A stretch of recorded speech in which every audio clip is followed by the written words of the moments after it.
In the next scene, we get to know that Claire is often bullied by the popular kids. They regard her as a dumb loser.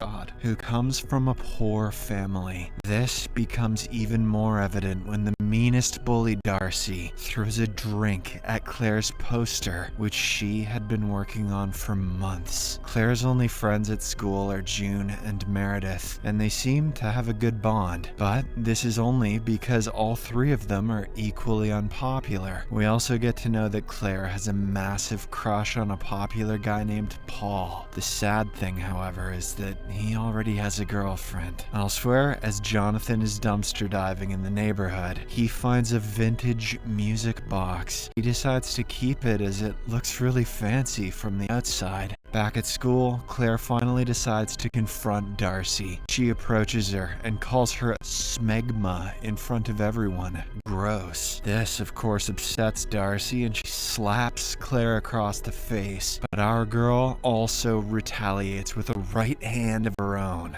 One thing leads to another, and they end up having a cat fight. Their classmates don't even try to stop them. They're just busy taking videos of the encounter. But fortunately, before the matter can escalate, a teacher arrives at the scene and breaks up the fight. When Claire reaches home, her dad says that he's got something for her. She then goes to her room and finds a wrapped object in her bed. Claire opens it, and we get to know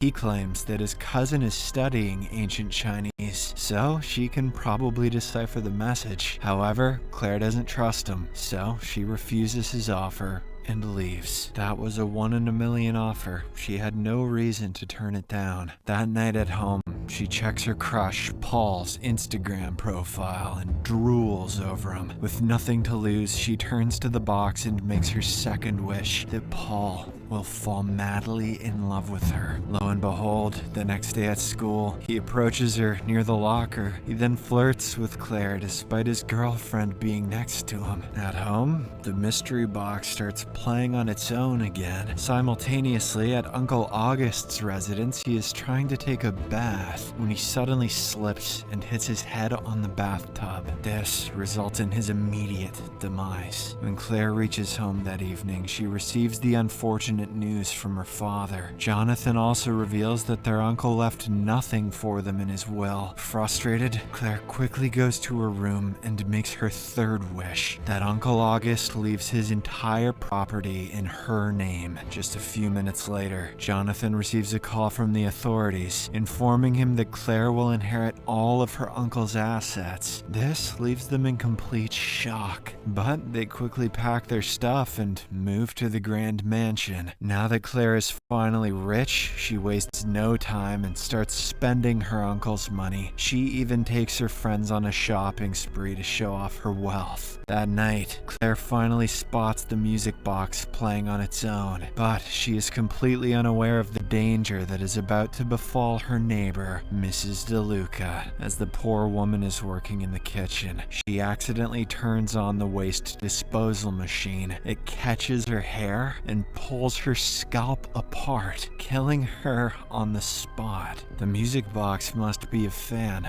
of death metal. The following day at school, an obsessed Paul breaks up with his girlfriend and proposes to Claire. He also asks her out on a date, but she requests some time to think about it. In the evening, Claire finally decides to take